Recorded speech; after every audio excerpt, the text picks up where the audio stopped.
Hi, everyone. Judge Andrew Napolitano here for Judging Freedom. Today is Thursday, April 18th, 2024. Max Blumenthal joins us now. Max, my dear friend, it's a pleasure. Thank you for coming back onto the show. Do you, from your sources, are you able to tell if the Israelis recognize or admit publicly that Hamas still stands and the overwhelming majority of the Israeli hostages are still confined? Oh, absolutely. I mean, that's why Netanyahu is pushing so hard for this Rafah invasion. And there was just a report in Al Arabi Al Jadid, which is a Qatari publication, citing Egyptian officials on background, that the Biden administration has arranged some kind of trade-off with Israel in which it will be allowed a limited assault on Rafah in the southern Gaza Strip in exchange for not directly attacking Iran. Now, I have no idea if that's true, that the Biden administration is trading Palestinian blood to avoid a all-out or a further escalation between Israel and Iran, which would probably trigger something like 1,500 Iranian ballistic missiles over the course of 3 days. I have no idea if that's true, but it speaks to the complete failure of the Israeli military in Gaza, where Netanyahu is saying he can't finish the job and they can't march towards victory unless they take out 4 battalions, which are currently stationed in Rafah, belonging to Hamas alone. So Netanyahu admits that after 6 months of unrelenting genocide, they've failed and they need to go into Rafah, where there are still 1 million refugees holding out, and it will be a complete bloodbath. A week ago, the Biden administration said they were against it, but the calculus may have changed. Here's what we were discussing before we came on air, Max. Matt Lee, the Associated Press reporter, trying to get a straight answer out of Vedant Patel. And you have some other information about this guy's duplicity, but here's Mr. Lee patiently until the end going after Patel. Can you clear up either to kill or keep alive these persistent reports that you guys have told the Israelis that you're okay with them going ahead with the Rafah operation as long as they don't attack Iran? So we've been pretty clear, Matt, that any kind of operation into Rafah requires some pretty serious planning because of the 3 main components that you've heard me, Matt, the Secretary, outline pretty seriously before. Okay, that's an excellent answer to a question that I don't think I asked. I asked you whether or not the U.S. has told the Israelis that you're okay with a Rafah operation as long as they limit or don't attack Iran in response to what happened over the weekend. So, Matt, I don't want to. The devil is in the details here. It would require what kind of operation into Rafah we're talking about. All right. So, regardless of whether Israel does anything in response to the Iranian attack over the weekend, you still would oppose a Rafah operation unless what you just mentioned are. So, why can't you just say no, that it is not true that you have told? It's not true. It's not true. But I'm why couldn't you have just said that at the beginning instead of going on for? Because you're. I thought the question was pretty clear. It wasn't that clear. I'm trying to be specific. This is what you go through on a daily basis when you're there? Well, Vedant doesn't give me follow-ups because I'm not in the bullpen with the, AP and credentialed people. Was he being truthful? Do you know if there is this agreement? Has Joe Biden suddenly decided that it's okay for Bibi Netanyahu to slaughter 500,000 women and God knows how many children in Rafah? Well, I mean, another question is, does Netanyahu even care what Biden thinks? And, is the dog wagging its own tail? Can Biden even control Netanyahu? What leverage is he willing to use? They're still shipping the weapons. They're still giving Netanyahu right now or in an hour, they're going to destroy the Palestinian Authority's latest attempt for statehood at the UN. So they're still giving Israel total diplomatic cover. So what what are they going to allow Israel to do, or what will Netanyahu do? Actually, Netanyahu gave a statement in Hebrew only about 24 hours ago, stating that he would make decisions completely autonomously from the U.S.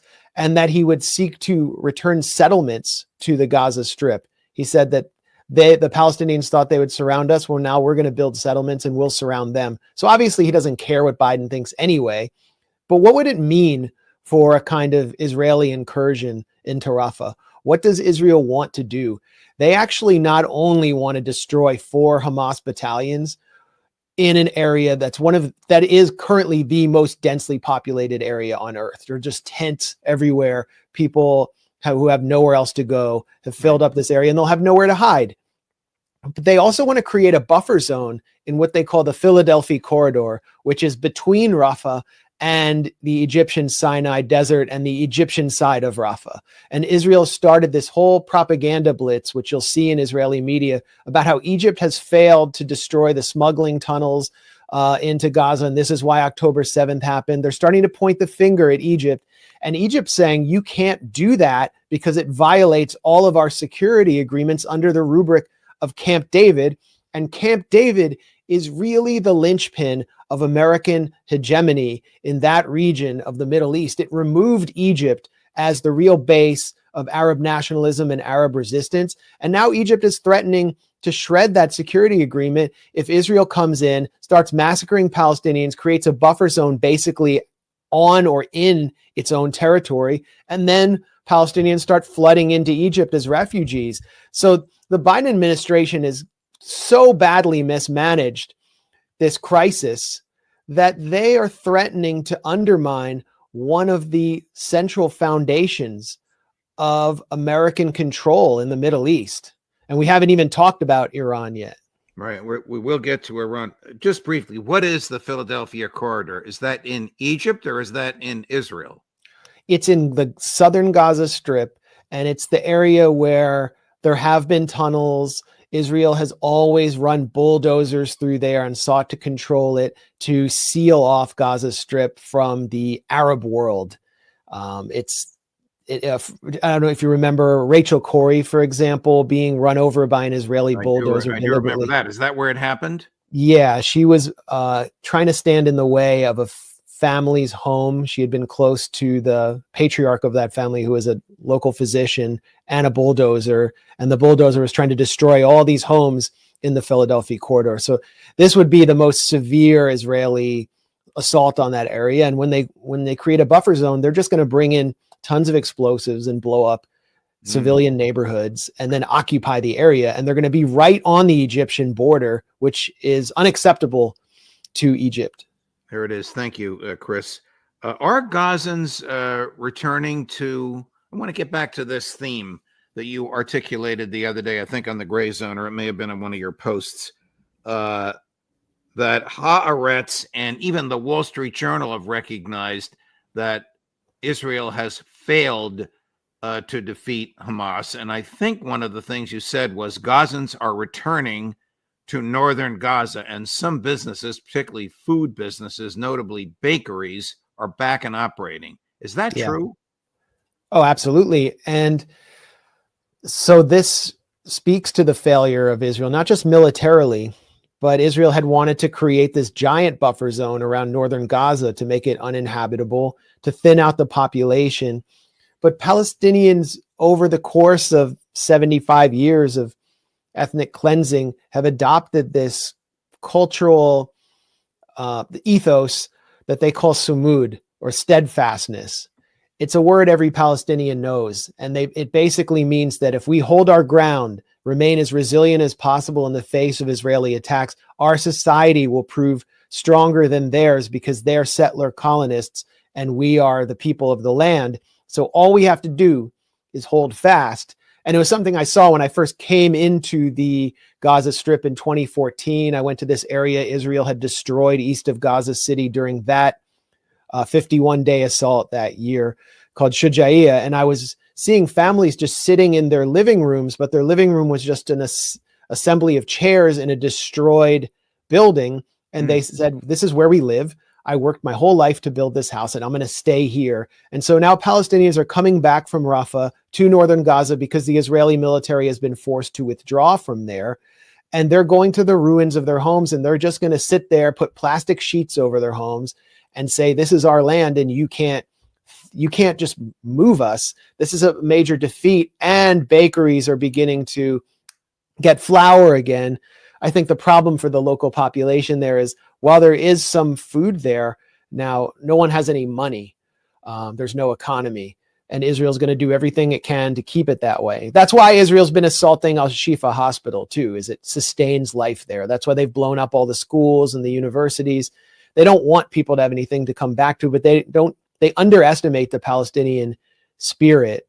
And I think that's what will contribute to the defeat that was proclaimed in Haaretz by this columnist Chaim Levinson, who has been a major supporter early on of Israel's military operation in Gaza. I mean, it's a liberal paper. They're against Netanyahu, but this guy isn't some dove. And he declared just last week, total defeat for Israel in the Gaza Strip, total defeat. The Wall Street Journal put it more softly.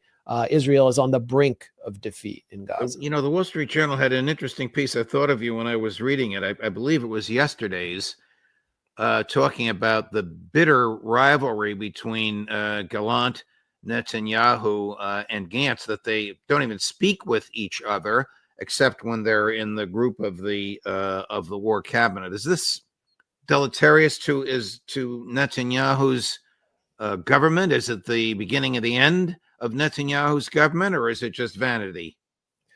Well, I mean, this is just, I think this is par for the course, but it does speak to the instability of Israeli politics. It's an instability that the Americans are seeking to exploit.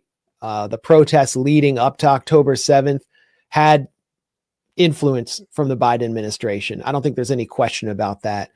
Benny Gantz is the person the Biden administration would like to see in place of Netanyahu. They welcomed him to Washington, which infuriated Netanyahu. I mean, he did get a little dressing down, but they didn't do anything to him.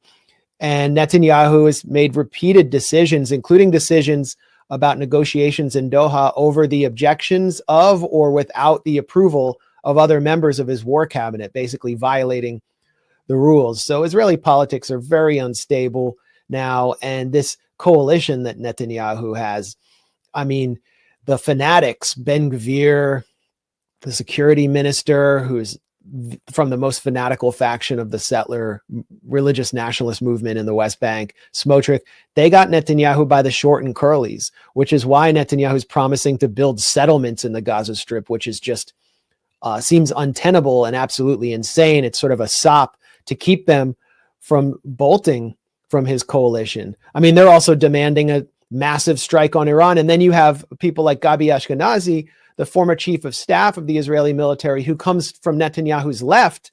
Immediately after Iran's counterattack, it was Ashkenazi who was pushing for a direct attack on Iran. This is something a lot of people don't recognize, outside observers, is Netanyahu is not always the most hawkish and might even be more cautious than the militarists who are supposedly to his left, who are more favored by the Americans. It's a head scratcher.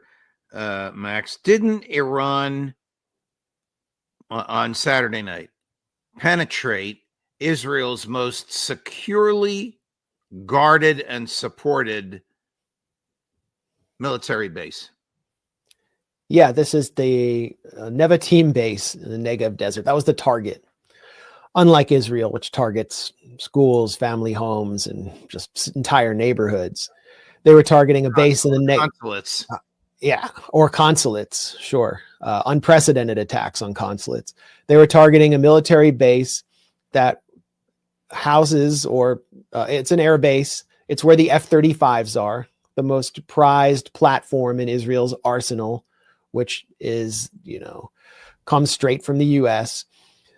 And it's therefore heavily defended by billions of dollars of worth of anti-aircraft systems, David Sling, the Arrow system, and of course the Iron Dome. And these cost a lot to replenish.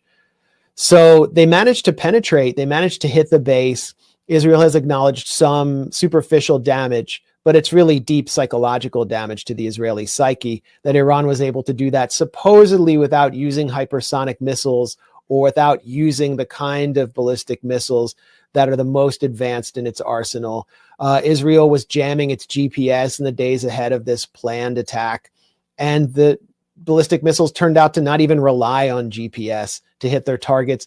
And today we saw in Ma'ariv, a mainstream Israeli newspaper, that Israel had claimed that it took down 99% of Iran's ballistic missiles, but the real number was more like 84%. I think it's actually lower, but we have also heard from Ronen Bergman, security correspondent for Ynet, another mainstream Israeli publication, as well as the New York Times, that the private discussions in the Israeli war cabinet during the Iranian attack grew so panicked that if the Israeli public had heard them, 4 million people would have immediately left the country. Wow. I think Iran succeeded in its goal, which was not to send an assault, but to send a message that they can get through, a message that they can use drones as decoys, as pawns to make the Israelis waste $1.3 billion in 12 hours. I want to play you something that'll get a little bit under your skin, but it's so absurd, it's almost humorous. David Cameron, the British foreign minister, former prime minister, answering some questions from a British television anchor. Chris, play both of them. Watch the difference between the first question and his answer and the follow-up and his answer he didn't want to give. What about Iran's frustration at part of its sovereign territory being flattened?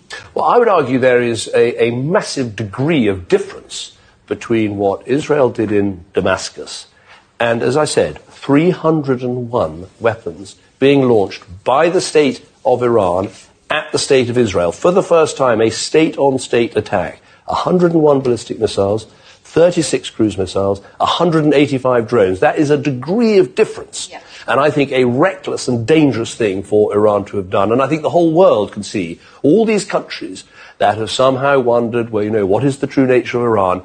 It's there in black and white. What would Britain do if a hostile nation flattened one of our consulates?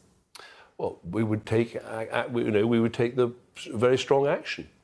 And Iran would say that that's what they did? Well, what they did, as I said, was a massive attack. So they were right to respond, but they overreacted, is that what you're saying? What I'm saying is that the attack they carried out was on a very large scale, much bigger than people expected. Did they have a right to respond? Well, countries have a right to respond. This is just propaganda poorly manifested, ludicrously manifested. Yeah. I mean, in credit to the interviewer, David Cameron said, we would respond massively. Right. However, Iran can't respond massively. It was too massive. Right. Even though they actually didn't kill anyone. But maybe they could have. And he downplays what Israel did. What Israel did was unprecedented. I mean, directly striking another country's sovereign territory. He claimed that what Iran did was, for the first time, a nation-to-nation attack. No, what Israel did was strike the sovereign diplomatic territory of Iran and made this attack inevitable.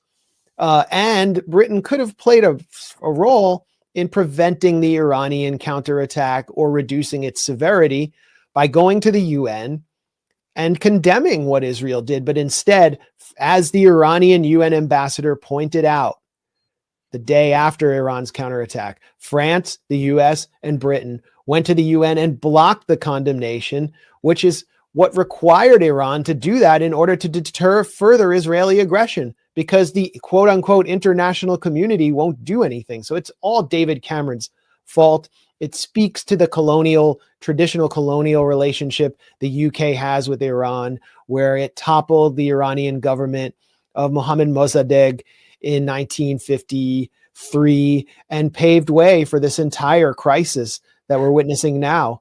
David Cameron cannot get out of that colonial mindset. And what is he doing as foreign secretary after the disaster that he caused in Libya, where the parliamentary commission in London found that David Cameron completely lied to the public in order to justify this attack that destabilized an entire region. He's back there.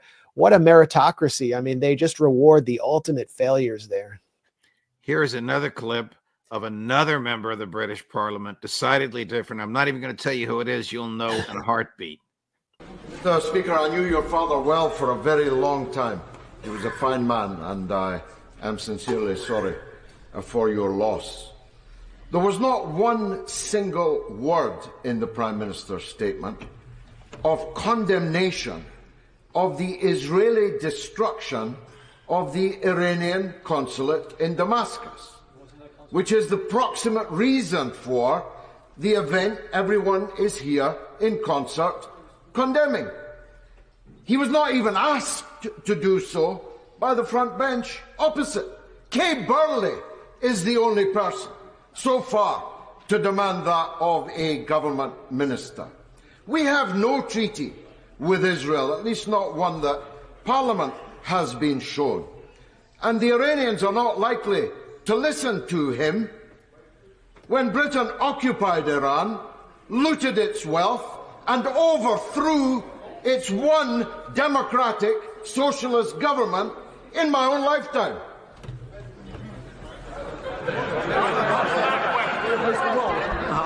Well, Mr. Speaker, whatever may have happened a few weeks ago, it is absolutely no justification for launching more than 300 drones and missiles from one sovereign state towards Israel. It's as simple as that. And in the honourable gentleman's question, not once did he condemn that action, or indeed the actions of Hamas in the region. There is no equivalence between these things whatsoever, and to suggest otherwise is simply wrong.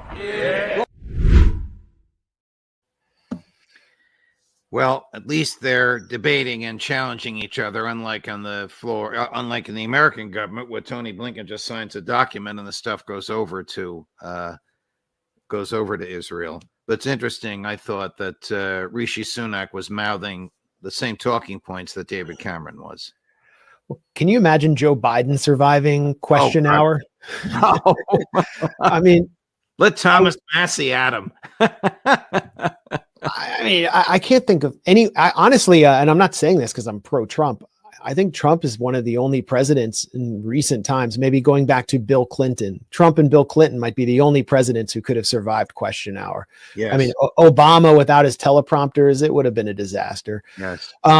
So, it's refreshing to see that George Galloway with his newly founded Workers' Party is really the voice of opposition to this reckless transatlantic regime. He's seated there next in the backbench next to Jeremy Corbyn, whose bid for the prime minister was destroyed by the Israel lobby in the UK.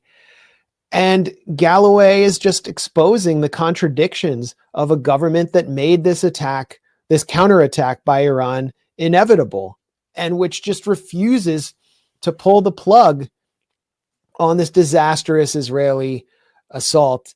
And it speaks to the wider mentality that is being shattered right now, that has prevailed in Washington, London, and Brussels, which is that they can continuously sanction, sabotage, and even attack all of the official designated enemy nations, whether it's Venezuela, Iran, or Russia, and that those nations have to be the adults in the room and just sit there and take it. Right. Even though no one's doing anything to stop the ferocity of these assaults in these multilateral institutions. And when Russia was surrounded by NATO and the US was piling military materiel on the border of Russia and Ukraine, reality came crashing through on February 23rd, 2022, when the Russian military invaded Ukraine and said, no, you can't move NATO to our borders. It's not happening. We're not going to be the adults in the room anymore. We're actually going to take care of our own national security, as you would have if we had put tons of artillery units on the US-Mexico border. October 7th, Hamas did the same thing. You have been besieging us for 20 years. The U.S. is trying to go over our heads and put us in the icebox of history by pushing normalization between the Arab powers and Israel, and we're not going to let that happen. Reality came crashing through, and then reality came crashing through again. After Soleimani was assassinated by the U.S., Al-Assad base came under attack in Iraq, and now reality is crashing through in an even bigger way, with Iran pumping tons and tons of metal into Israel to tell them, you just can't play by these same old rules. So the whole calculus has changed because the geopolitical power balance has changed. And this is the dawn of the multipolar world order. I want to talk to you before we finish, Max, about threats to the freedom of speech in the United States. Yesterday, the president of Columbia University was grilled by one of the House committees. Today, she had police, I don't know if they're New York City police or if they're Columbia University police, arresting protesters that silently pitched pup tents on the main lawn in front of the library. And yesterday, I never heard of this gentleman before, Representative Anthony Desposito, a Republican from New York, actually introduced legislation condemning certain words. Listen to this. My resolution condemns the slogan, "From the river to the sea, Palestine will be free," because it is blatantly anti-Semitic. Madam Speaker, I remind my colleagues that this slogan was used by Iranian leaders responsible for the recent attacks on Israel. This slogan communicates one thing and one thing only. It is not human rights. It is certainly not peace. It is the violent destruction of the state of Israel and the Jewish people that live within it. To employ this slogan is to perpetuate the cause of hate and regional instability. Between the Jordan River and the Mediterranean Sea sits Israel, a free, diverse nation, a safe haven for Jewish people, formed in the wake of the mass murder of European Jews. When the world witnessed the tragedies of the Holocaust, we said never again. Now is our chance to mean it and to reject anti-Semitic hate in all of its forms, whenever and wherever it rears its ugly head. I guess he forgot his oath to preserve, protect, and defend the Constitution, which includes, of course, the First Amendment. I'll let you take it from there. Well, who is this guy? He's a former cop who's found his way into Congress, and AIPAC wrote that speech for him. AIPAC wrote the legislation, and he's just being put up as the mouthpiece, and he's going to get legal bribery as a reward. They're just going to pump more money into his next campaign. That's how Congress functions.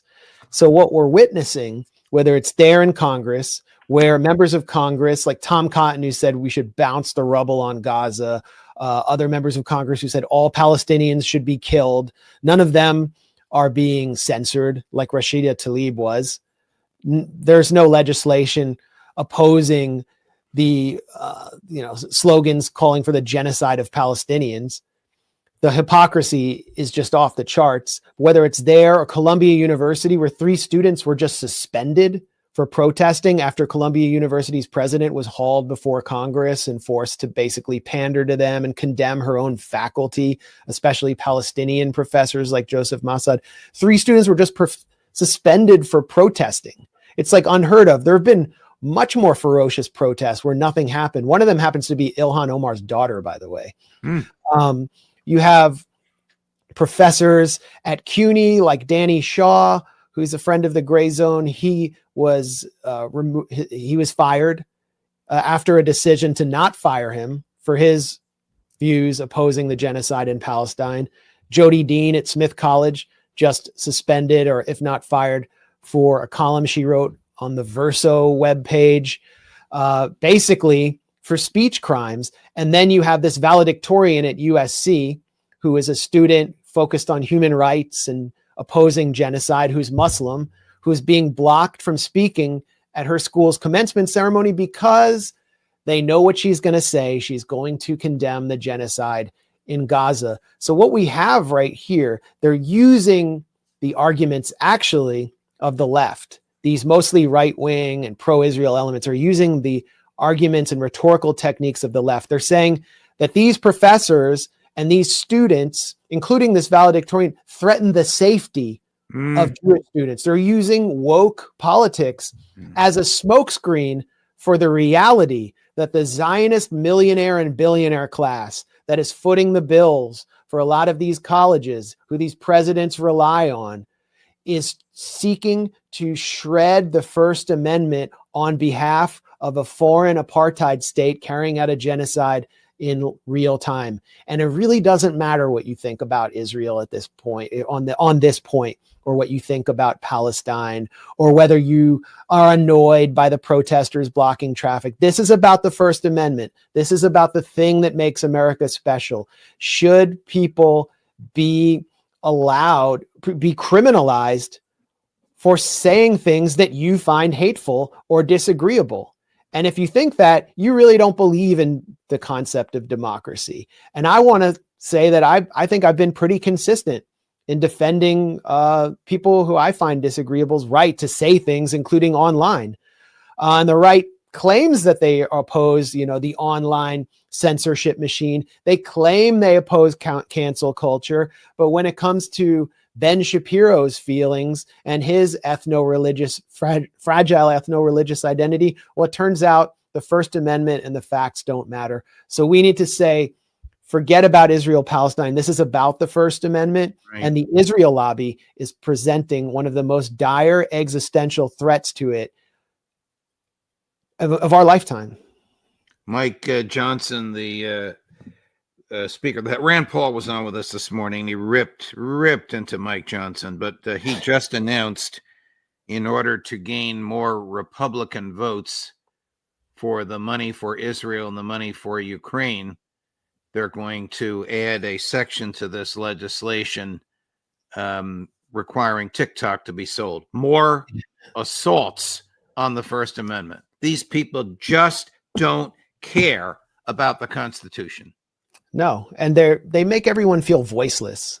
I mean, TikTok is where so many Gen Zers are finding a voice. Right. And that's why they're out there protesting. They're so angry, and why they're not supporting the two-party system anymore. They see Palestinians as sort of a symbol of powerlessness, statelessness, voicelessness, a symbol of their own sense of political disenfranchisement in this country. And those protests are only going to grow in ferocity. And I think Republicans and people who are part of America First are beginning to see the hypocrisy and contradictions too in the leadership of the Republican Party, especially Mike Johnson. I mean, here's a guy who kind of comes from nowhere and comes from Kentucky, and Jake Sullivan, the national security chief of the Biden administration, takes him into a private meeting on February 15th. Jake Sullivan from Yale, who ran Hillary Clinton's campaign, who has every credential in the book in his 40s. And he impresses Mike Johnson and makes him feel important in Washington. And then he warns him. He literally warns him that Russia is creating a dangerous space laser program. He's Mike Johnson about Russian space lasers and says, they have a space weapon, a secret space weapon. And you're one of the only lawmakers to get this top secret briefing, Mike Johnson. Are you going to be Chamberlain or are you going to be Churchill? Yes. And Johnson comes out of that meeting and he feels like history rests on his shoulders suddenly. And he's now saying it. He says, I want to be like Churchill. I am a war legislator. Yep. He said, I'm a wartime speaker. Here's a guy, when he was just a congressman, voted against the extensions of FISA. But when progressives and libertarians offered an amendment to Section 702 that permits the warrantless spying on foreigners and the Americans with whom they speak, the amendment would just have required a search warrant. What a novel idea, a search warrant. The vote in the House was 212 in favor to 212 against. Johnson was presiding. He left the speaker's chair to come down into the well of the House to vote against it. Well, this is freedom. Freedom isn't free, I guess. Yeah. And neither is the $8 billion that we, thanks to Mike Johnson, in coalition with Alexandria Ocasio-Cortez, the $8 billion that the American taxpayer will be paying as part of this supplemental to Ukrainian public workers and paying for Ukrainian pensions and to keep the Zelensky regime afloat as he sends younger and younger Ukrainian men to die in a fruitless and hopeless war. That's what we're paying for. Yes. Max, thank you very much, my dear friend. Great analysis on both of these unfortunate fronts. But I hope you'll come back and visit us again next week. Looking forward to it. Thanks as always. Thank you.